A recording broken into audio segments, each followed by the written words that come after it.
健康食饱二，健康的话题来看到学生囡仔都已经开学。今年中部肠仔病毒的疫情疙瘩也未收煞，疾管署监测台中、彰化也有南投3个县市肠仔病毒门诊急诊的人数，发觉讲已经超过大团标准的数字，确定即马当是为人的高峰期。其中台中顶礼拜肠仔病毒门诊急诊的人数，拢总有3831个人次，是6都内底上介济。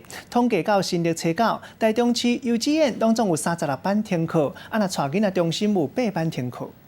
囡仔咧排队，一个一个煞咧洗手，湿如墙碰漆，每一个动作拢袂当凊彩哩。老师嘛带头咧伫咧教室内底来回咧消毒，因为中部地区这个肠仔病毒的疫情真正热闹。其中台中市肠仔病毒就诊的人数，对8月25开始的2个礼拜，各有3890人次，甲3831人次，连续2个礼拜超过流行标准1900人次，以6都上济。统计到初9的时阵，台中市幼稚园有36班停课，若托婴中心有8班停课。真的很悲惨，跟老公就是轮流，就是说今天如果你可以的话你就带，如果你不行的话就我带。照规定，一班内底若是有2个囡仔得着肠仔病毒，就要停课。亲像这个家长，就去拄着3摆的停课，就算讲真麻烦。不过囡仔的健康比啥个拢较重要。除了台中、彰化县伫咧顶礼拜的肠仔病毒就诊的人数，嘛有1254人，已经超过流行标准的720人次。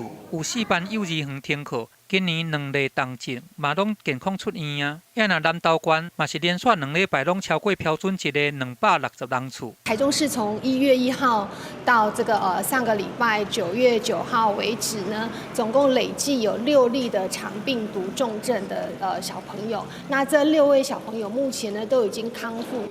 肠仔病毒咧流行，医生嘛提醒讲，假使囡仔若有出现即落昏啊一直困、意识无清。较唔知人发力无好，也是讲骹手无力，会究竟佫拍瀉咧吐，也是讲喘气较紧，也是这个心跳猛醒。有这个动静的病症的时阵，都要紧去予医生看。要预防肠仔病毒，大人甲囡仔拢袂当无张持咧。记者综合报道。